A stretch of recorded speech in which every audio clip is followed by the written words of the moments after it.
Topic पे GK GS. All right, एक brief discussion for 10 minutes only. GK GS में आपका 2 सेगमेंट्स है student, one that is static GK, second that is current affairs. All right, ये दोनों segments हो गए। अब इस जीके जीए की पोर्शन में भी आपके पास कई सारे सब्जेक्ट्स आने वाले हैं, जिसमें सबसे ज़्यादा जो आपका टॉपिक बेस्ड आएगा दैट इज़ कॉल्ड हिस्ट्री, और हिस्ट्री में भी सबसे ज़्यादा आने वाला topic that is called modern history. All right, तो आपके हिस्ट्री के यहाँ पर अराउंड 6 to 8 लेक्चर्स होंगे, जिसमें आपका सबसे ज़्यादा फोकस हमारा रहेगा मॉडर्न हिस्ट्री पे। मॉडर्न हिस्ट्री पे हम जब सारा कंप्लीट कर लेंगे, जितने भी मूवमेंट्स हुए हैं, जितने भी जो भी लॉज पास हुए थे उस ड्यूरेशन में, जो बुक्स लिखे गए, जो प्रिंसिपल व्हाटएवर, तो ये हम मॉडर्न पढ़ेंगे। और उसके बाद जो हमारे पास कुछ टाइम बचेगा उसमें हम एंशिएंट के कुछ चीज़ें पढ़ेंगे, और फिर हम मेडिवल का कुछ पढ़ेंगे। और इसके साथ साथ हम पढ़ेंगे एक और topic that is called art and culture, जो सबसे ज़्यादा वेटेज रहता है। आर्ट एंड कल्चर के साथ हम यूनेस्को को पढ़ेंगे, और इस तरीके से हमारा आर्ट एंड कल्चर कंप्लीट होगा। ठीक है, आर्ट एंड कल्चर में हम इंडिया के वो सारे मॉन्यूमेंट्स देखेंगे, वो सारे हेरिटेज देखेंगे जो कि यूनेस्को की तरफ से वर्ल्ड कल्चरल हेरिटेज साइट हैं। So around 42 monuments and cultural sites हैं, जिसको हम इसमें स्टडी करेंगे। इनकी डिज़ाइंस देखेंगे, इनको कंस्ट्रक्ट करने वालों को देखेंगे, इनका लोकेशन देखेंगे। All right, so that is called history, art and culture. Now other thing that is very very important, that is about international affairs. इसको हम 2 सेगमेंट में पढ़ेंगे इंटरनेशनल अफेयर्स को, one that is static GK में already, और दूसरा हम पढ़ेंगे करंट अफेयर में। तो इंटरनेशनल अफेयर्स की जितने भी यहाँ पे लेक्चर्स होंगे वो कलेक्टिवली होंगे, बिकॉज वो आपके क्लैट के स्टूडेंट के साथ में होते हैं। तो हम चाहते हैं आपको कि हम आपको कोई भी रीसेंट पैसेज उठाएंगे किसी न्यूज़पेपर से, इसके बाद उसी रीसेंट टॉपिक पे जो भी स्टैटिक इन्फॉर्मेशन होगी उसको इन डिटेल डिस्कस करेंगे। इन एडिशन टू दैट हम लोग फिर ये भी करेंगे कि अभी हाल ही में प्रेजेंट टाइम में इस पे जो भी डेवलपमेंट है वो भी देख लेंगे। तो इंटरनेशनल अफेयर्स में जैसे हम कल के लेक्चर्स में डिस्कशन कर रहे थे, you all were there, that is UNSC. कल हमने डिस्कशन किया था इंटरनेशनल अफेयर्स में। इसमें हमने बोला कि यूएनएससी जो है is one of the organ of UNO. It's mean that हमने एक आर्टिकल निकाल लिया, एक्सट्रैक्ट किया इंडियन एक्सप्रेस से। उस आर्टिकल में यूनाइटेड नेशंस सिक्योरिटी काउंसिल ने एक सीज फायर रेजोल्यूशन इशू किया है against Israel and Hamas group of फिलिस्तीन। उस आर्टिकल को हमने आपको इसलिए पढ़वाया, इसलिए आपको समझाया कि जब आप पूरा आर्टिकल पढ़ोगे तो हो सकता है कि टीचर्स कितना भी इंटेलिजेंट क्यों ना हो, आजकल के जो पेपर्स आ रहे हैं हमें आइडिया नहीं लग पा रहा कि ऐसी क्या चीज़ वो पूछ दें जो हम ये नहीं कह पा रहे फॉर 100% श्योरेंस कि बेटा जाओ यही आएगा, नॉट पॉसिबल। तो इसलिए हम चाहते हैं कि हम आपको एक आर्टिकल बेस्ड एक हैबिट डेवलप करें, जिससे कि वो हर डायमेंशन को कवर करेगा, रीसेंट भी करेगा, उससे पैरेलल भी करेगा, और इसके साथ स्टैटिक भी कवर करेगा। ठीक है, तो इंटरनेशनल अफेयर्स हमारे जितने भी लेक्चर्स होंगे वो सबसे इंपॉर्टेंट होंगे after modern history lectures and art and culture. और ये सब जो टॉपिक्स हैं वो I am going to take this classes. तो जनरली जीके एंड जीएस का एक सेगमेंट है जो मैंने इनिशिएटिव लिया, because I being a law teacher so I generally don't want to go, but मुझे लगता है कि मुझे इस सेगमेंट पे काम करना चाहिए, and I am trying my best with you कि हम इस पे टॉपिक पे काम करें। तो ये हम हिस्ट्री पढ़ेंगे, आर्ट एंड कल्चर पढ़ेंगे, इंटरनेशनल अफेयर्स पढ़ेंगे, और इसके बाद एक सबसे इंपॉर्टेंट टॉपिक इसी के साथ ही पढ़ेंगे that is science and take.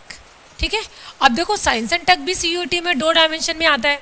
वो आपसे पूछेंगे भारत का सबसे पहला सुपर कंप्यूटर का नाम क्या है। Very good, that is static GK. ठीक है, लेकिन हमने आपको स्टैटिक में पूछा तो ये पूछा, बट अभी तो हम रीसेंट पूछेंगे ना। अभी recently India has announced to have its super computer which is having some kind of capacity of that is कौन सी कैपेसिटी में था, पेटाफ्लॉप्स में। पेटाफ्लॉप्स में ना, यूएस का है, एक्साफ्लॉप्स में, हमारे पेटाफ्लॉप्स में।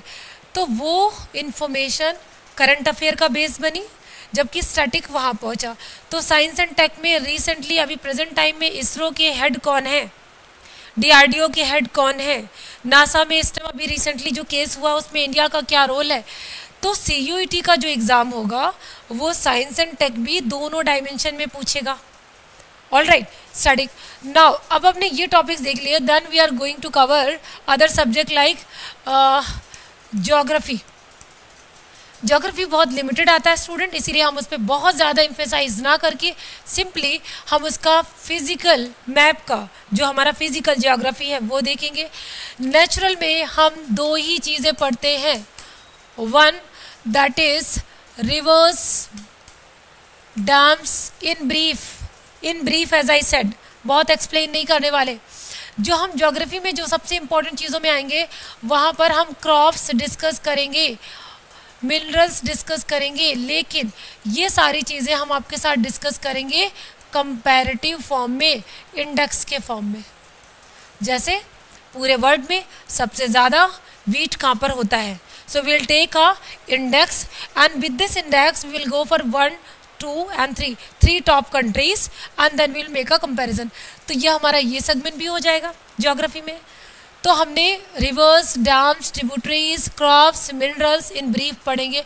इसके अलावा भी अगर हमें ज्योग्राफी में कुछ भी लगेगा तो हम देख लेंगे, बट हमारा ज्योग्राफी बहुत फोकस सब्जेक्ट नहीं है, I am telling you. But अगर आपको लगता है कि मैम ये तो ज्योग्राफी में तो बहुत क्वेश्चन आ रहे हैं, तो आई वुड से ओके चलो ये भी पढ़ लेते हैं, ऐसा वैसे हो नहीं रहा। तो हमारा फोकस सब्जेक्ट हिस्ट्री का मॉडर्न हिस्ट्री ही रहता है, राइट। इस पे हम करेंगे, आर्ट एंड कल्चर हम करेंगे, बट आर्ट एंड कल्चर हम यूनेस्को के साथ करेंगे। इंटरनेशनल अफेयर्स मैंने आपको बता दिया, साइंस एंड टेक हो गया, ज्योग्राफी हो गया, और इसके अलावा भी कुछ चीज़ें हैं that is called miscellaneous. Miscellaneous में हम 2-3 लेक्चर्स करके आपको वो सेगमेंट्स उठा लेंगे जो बिखरे हुए आते हैं टॉपिक एग्जाम्स में। ऑल राइट, ये हमारा हो गया स्टैटिक जीके। इसके बाद वैसे तो आपके टीचर्स आपको एक फैकल्टी अलॉट होंगे, वी आर सजेस्टिंग इट कि आपको वो सेपरेटली इंटरनेशनल अफेयर्स पढ़ाएं, वी वांट दैट। बट अगर नहीं हो पाता है उसके बाद भी हम क्या करेंगे, जो भी हम स्टैटिक पढ़ेंगे, कुछ भी पढ़ेंगे, उसका हम रिसेंट साथ में पढ़ते चलेंगे। तो एक तरफ से तो हमारा ये भी साथ में होगा, और जो भी लेटेस्ट हमारा कुछ डेवलपमेंट हम सेपरेटली पढ़ेंगे वो भी पढ़ लेंगे। ठीक है, एनी डाउट? हाँ, आप कोई क्वेश्चन? करंट अफेयर्स,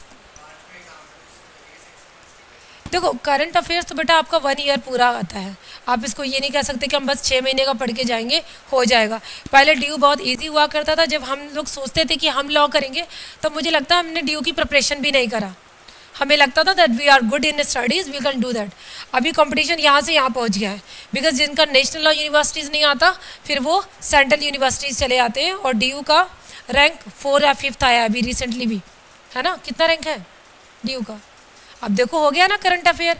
अभी हाल ही में NERF ने एक रैंक इशू करा है टॉप यूनिवर्सिटीज़ ऑफ इंडिया, जिसमें नंबर 1 पे NLSIU बेंगलोर, नंबर 2 पे JNU जवाहरलाल नेहरू यूनिवर्सिटी, जिसमें लॉ नहीं होता, लेजिस्लेटिव लॉ है। नंबर 3 पे जामिया मिलिया, नंबर 4 पे आई थिंक इसका BHU, एंड 7th नंबर पे AMU, and I think 5th number पे शायद आपका DU आ रहा है। ठीक है, तो देखो ये भी एक लेटेस्ट इन्फॉर्मेशन हो गई। तो हमारी इन्फॉर्मेशन ऐसे क्रैक करती है। अभी आपको DU का एग्ज़ाम भी बहुत एक इम्पॉर्टेंट एग्ज़ाम हो गया है, तो पेपर का लेवल टफ हुआ है। तो ऐसा नहीं है कि यू नो, और ख़ास तौर पे DU का लॉ तो ऑलमोस्ट अच्छा ही है, मतलब हम कहीं से भी लॉ करके आ जाए हमें लगता है, हालांकि हमारा DU नहीं है, बट आई फील लाइक कि अगर हम अपने वहाँ जहाँ हमने किया, अगर हम वहाँ ना करते तो शायद हम DU करते, बिकॉज उसका जो लेवल ऑफ सिलेबस है, स्टैंडर्ड है, टीचर्स है, everything is well and fine. तो पेपर के लिए, करंट अफेयर के लिए आपका 1 ईयर का पूरा ऑलमोस्ट आना है। अब तुम्हारा एग्ज़ाम कब है स्टूडेंट? मार्च में। अब देखो इसका मतलब है मार्च 2025, ऑल राइट। इसका मतलब ये हो गया कि you will go for that is अप्रैल 2024 से आप शुरू कर दो, ठीक है। और यहाँ पर भी आपका फैब 2025 तक का तो आपको ये कवर करना ही करना है, क्योंकि अप्रैल से मैंने ये बोला, मैंने मैथ्स छोड़ दिया डेलिबरेटली, बिकॉज हमारा फाइनेंशियल ईयर शुरू हो रहा है। So we are just moving, यहाँ से लेके यहाँ तक करेंगे, और कुछ बचेगा तो आप ब्रीफ में देख भी सकते हो। हाँ, लेकिन अगर कोई भी इंटरनेशनल गेम्स होते हैं या इंटरनेशनल अवार्ड्स होते हैं, ऑलराइट स्टूडेंट, वो उस पर्टिकुलर ईयर्स में जनवरी और फेब में पहुंच गए तो क्या आप छोड़ दोगे? इंटरनेशनल गेम्स, अवार्ड्स, ये सारी चीज़ें। तो इसका मतलब है ये जो इंटरनेशनल चीज़ें हैं फिर वो हम उस ईयर का बिल्कुल जनवरी से देख लेंगे, ठीक है। अगर सपोज करो हम अगर कहें कि हमारा कॉमनवेल्थ गेम जनवरी में हुआ तो अभी हम फिर अप्रैल नहीं देखेंगे क्योंकि जनवरी में हुआ है और हमने कुछ मेडल्स जीते हैं। I am just taking the example, not the in reality. तो फिर हम वो पूरा लेंगे, otherwise will go for 1 year GK GS current affairs in a proper way. अब क्वेश्चन तो बनेगा, क्वेश्चन बनेगा करंट अफेयर कहाँ से पढ़ना है, कैसे पढ़ना है, how you can do that. तो न्यूज़पेपर पढ़ रहे हो आप लोग, न्यूज़पेपर से बेस्ट सब्स्टिट्यूट कुछ है ही नहीं।